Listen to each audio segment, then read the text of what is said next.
বন্ধুরা, আপনারা কি জানেন আমাদের পৃথিবীর ৭৭% পানি, অর্থাৎ এর মানে হলো আমরা শুধুমাত্র এই ৩০% স্থলে বসবাস করি। আর এইটা থেকে আমরা অনুমান করতে পারি যে আমাদের পৃথিবীতে কত বেশি পরিমাণে পানি রয়েছে। আর এটা স্বাভাবিক যে পানি যতটা বেশি হবে তার ভিতরে থাকা প্রাণীর সংখ্যাও ততটাই বেশি হবে। তো এই জন্য আজ আমরা আপনাদের জন্য সমুদ্রের গভীরে থাকা এমন কিছু প্রাণী নিয়ে হাজির হয়েছি যেগুলোকে খুব সহজে দেখা যায় না। আর বন্ধুরা, সেই প্রাণীগুলো অন্যান্য সব প্রাণীর থেকে একদমই আলাদা, যাদেরকে দেখলে আপনারা চমকে যাবেন। বন্ধুরা, আজকের ভিডিওটি খুবই ইন্টারেস্টিং হতে চলেছে, তাই ভিডিওটি না টেনে শেষ পর্যন্ত দেখুন। আর আপনি যদি আমাদের চ্যানেলে নতুন হয়ে থাকেন তাহলে এখনই আমাদের চ্যানেলটি সাবস্ক্রাইব করুন এবং পাশে থাকা বেল আইকনটিতে ক্লিক করুন।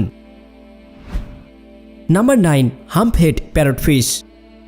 বন্ধুরা, এখন আমরা যেই মাছটিকে দেখতে চলেছি সেটা কর্স মুভির ক্যারেক্টার মার্টারের মতো দেখতে। বিশ্বাস না হলে নিজেই দেখে নিন, যা ভারত মহাসাগর এবং প্রশান্ত মহাসাগরে পাওয়া যায়। এই মাছটি বিভিন্ন নামে পরিচিত, যেমন bump head, double headed, buffalo parrotfish এবং জায়ান্ট প্যারটফিশ।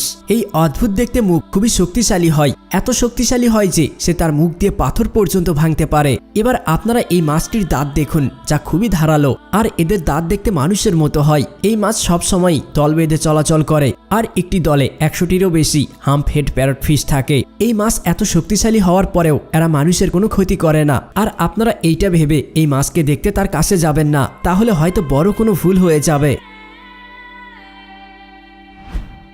নাম্বার 8, রিবন ইল। বন্ধুরা, এই মাছটি দেখে আপনারা হয়তো বুঝে গিয়েছেন যে এই মাছটির নাম রিবন ইল কেন রাখা হয়েছে। কেননা এই মাছ রিবনের মতো পাতলা এবং লম্বা, আর কিছুটা রিবনের মতোই দেখতে। এই প্রজাতিকে সবার প্রথমে প্রশান্ত মহাসাগরে পাওয়া গিয়েছিল, কিন্তু এখন এই মাছ ইন্দোনেশিয়াতে বেশি দেখা যায়। এই মাছকে রিবন ইল ছাড়াও লিফ ইল এবং নোস ইলও বলা হয়। আপনারা যদি এই মাছের মুখের দিকে তাকান তাহলে দেখবেন যে তার মুখ সবসময় খোলা থাকে। এর মানে এই নয় যে সে সবসময় খাবার খুঁজতেছে, এর কারণ হলো এর প্রজাতিই এরকম। এই ইল ২৪ থেকে ২৫ সেন্টিমিটার পর্যন্ত বড় হতে পারে, আর এরা প্রায় ২০ বছর পর্যন্ত বেঁচে থাকে। এই ইলকে দেখতে ভয়ঙ্কর মনে হলেও এরা মানুষের কোনো ক্ষতি করে না। নাম্বার 7, কারাফেলা পর্তুগিসা। বন্ধুরা, আপনাদের মধ্যে অনেকেই সমুদ্র সৈকতে তো নিশ্চয়ই গিয়েছেন।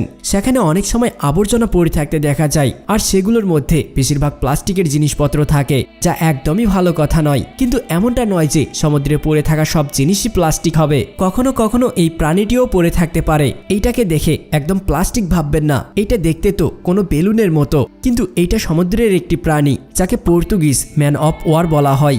দেখতে গেলে এটা কোনো একটি প্রাণী নয়, বরং এটাতে অনেকগুলো ছোট ছোট সামুদ্রিক প্রাণীর প্রজাতি রয়েছে, যেখানে তারা তাদের একটি কলোনি করে থাকে। এইটাকে বিশেষ করে সমুদ্রের মাঝে ভেসে থাকতে দেখা যায়। কখনো কখনো সমুদ্রের ঢের কারণে এদেরকে কিনারায় আসতে হয়। বন্ধুরা, আপনারা কি কখনো এই ধরনের প্রাণীকে সমুদ্রের কিনারায় পড়ে থাকতে দেখেছেন? সেটা অবশ্যই কমেন্টে জানাবেন। Number 6, jellyfish bioluminescence. বন্ধুরা, সমুদ্রে জেলিফিশ থাকাটা অনেক স্বাভাবিক একটি বিষয়, কেননা অনেক মানুষই এদেরকে দেখেছে এবং এদের সম্পর্কে জানে। কিন্তু আপনারা যেসব জেলিফিশ দেখেছেন সেগুলো এমনটা একদমই নয়, কেননা এখন আমি আপনাদেরকে যে জিনিসটি দেখাতে চলেছি তা খুবই আকর্ষণীয় এবং দুর্লভ। আপনারা দেখতে পাচ্ছেন এদের শরীরে কত অসাধারণভাবে লাইট জ্বলছে, মনে হচ্ছে কোনো মানুষ এদের শরীরে RGB লাইট লাগিয়েছে। কিন্তু এমনটা একদমই নয়, এরা জন্ম থেকেই এইরকম। এই জেলিফিশকে ভিডিওতেই দেখতে কতটা সুন্দর লাগছে, তাহলে একবার ভেবে দেখুন সামনাসামনি দেখতে এইটাকে কত সুন্দর লাগবে।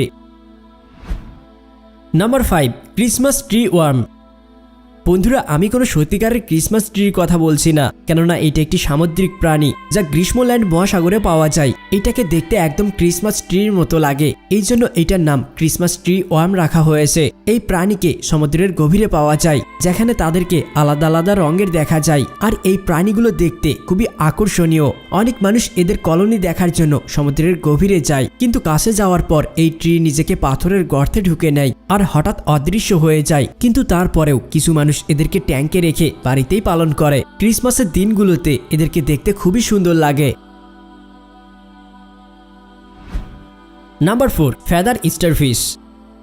এই অসাধারণ মাছ আসলে কায়োনাইট প্রজাতি থেকে এসেছে, যেখানে বিভিন্ন ধরনের ফেদার স্টারফিশের সমাবেশ থাকে, যেমন স্টারফিশ, স্টার ইত্যাদি, যা দেখতে খুবই অসাধারণ লাগে। ফেদার স্টারফিশ ভারতীয় মহাসাগর এবং পশ্চিম প্রশান্ত মহাসাগরে পাওয়া যায়, আর এই ফিশ সমুদ্রের খুব গভীরে থাকে। এভাবেই এই ফিশ সমুদ্রের বিভিন্ন জায়গায় ভ্রমণ করে, আর সে খাবার এভাবেই খায়। আপনারা যে ফেদার ফিশকে দেখতে পাচ্ছেন তা আশেপাশের পানিকে ফিল্টার করে, আর পানিতে যেসব ছোট খাবার থাকে সেগুলোকে নিজের ভিতর টেনে নেয়। এদেরকে খুব কম মানুষই দেখেছে। এর প্রথম কারণ হলো এটি খুব গভীরে থাকে আর সাইজে অনেক ছোট। প্রথমে দেখে অনেকেই এটাকে মাছ মনে করবে না, আর যদি এটা সমুদ্র সৈকতে চলে আসে তাহলে অনেকেই এটাকে গাছ মনে করবে। Number 3, angler fish. বন্ধুরা, এই মাছ দেখতে খুবই ভয়ঙ্কর, যা অ্যাংলার ফিশ নামে পরিচিত। এই মাছের প্রায় 200টির বেশি প্রজাতি রয়েছে। এই মাছকে আটলান্টিকের মহাসাগরের খুব গভীরে পাওয়া যায়। এত বেশি গভীরে থাকে যে সেখানে সূর্যের কিরণ পর্যন্ত পৌঁছাতে পারে না।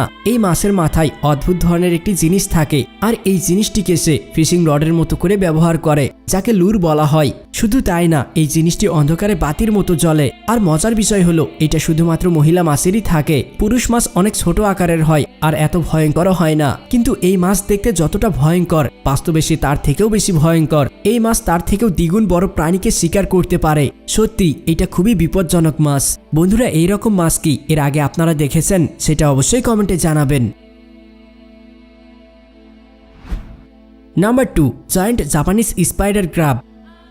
বন্ধুরা, মাকড়সাকে দেখে কে না ভয় পায়। একটি বড় মাকড়সা যদি কারো সামনে এসে দাঁড়ায় তাহলে ভয়ে তার অবস্থা খারাপ হয়ে যাবে। বন্ধুরা, আমাদের এই কাঁকড়াটিও কিছুটা মাকড়সার মতোই, যা জাপানের সমুদ্রের খুবই গভীরে পাওয়া যায়। আর এই কাঁকড়া সবসময় কলোনির সাথেই থাকে, যেখানে 10 থেকে 100টিরও বেশি স্পাইডার ক্র্যাব থাকে। এদের পা খুবই মজবুত এবং বিপজ্জনক হয়, যা প্রায় 3 মিটার পর্যন্ত বড় হতে পারে। আর এদের ওজন প্রায় 20 কেজি পর্যন্ত হয়, যা একটি কাঁকড়ার জন্য অনেক বেশি। আর এই কাঁকড়াটি প্রত্যেক 6 সপ্তাহ পর পর নিজের খোলস পাল্টায়, যা কিছুটা এরকম। খোলস পাল্টানোর পর সে দ্রুত তার শিকারের খোঁজে বেরিয়ে পড়ে। এই ধরনের কাঁকড়া আমাদের আশেপাশে খুব একটা দেখা যায় না। তারপরেও আপনারা যদি এটাকে দেখতে পান তাহলে ভুলেও এদের কাছে যাবেন না। Number 1, giant nudibranch. বন্ধুরা, এই প্রাণীটি দেখতে কিছুটা সামুদ্রিক গাছের মতো, কিন্তু এমনটা একদমই নয়। এই প্রাণীটি নর্দার্ন আলাস্কা এবং মেক্সিকোতে পাওয়া যায়, যা জায়ান্ট নুডিব্রাঞ্চ নামে পরিচিত। এইটাও অন্যান্য প্রাণীদের মতো সমুদ্রের গভীরে থাকা একটি ফিশ, যা প্রায় 300 মিটার নিচে থাকে। এটাকে খুব সহজে দেখা যায় না। এই প্রাণী বিভিন্ন রঙের হয়ে থাকে, যেমন লাল, সাদা, ধূসর এবং কমলা। এদের আকার 300 সেন্টিমিটার পর্যন্ত বড় হতে পারে। এরা দেখতে খুবই আকর্ষণীয়। আপনারা এদেরকে বাড়িতেও পালতে পারেন। বন্ধুরা, এই ভিডিওতে কোন প্রাণীটিকে আপনার সবথেকে বেশি ভালো লেগেছে এবং এই ভিডিওর দ্বিতীয় পর্ব দেখতে চাইলে আমাদেরকে অবশ্যই কমেন্টে জানাবেন। এবং ভিডিওটি ভালো লাগলে অবশ্যই একটি লাইক করবেন এবং বন্ধুদের সাথে শেয়ার করবেন। আর আপনি যদি আমাদের চ্যানেলে নতুন হয়ে থাকেন এবং এমন নতুন নতুন ভিডিওগুলো সব সময় দেখতে চান, তাহলে এখনই আমাদের চ্যানেলটি সাবস্ক্রাইব করুন এবং পাশে থাকা বেল আইকনটিতে ক্লিক করুন। কথা হবে অন্য এক ভিডিওতে। সেই পর্যন্ত ভালো থাকবেন। ধন্যবাদ।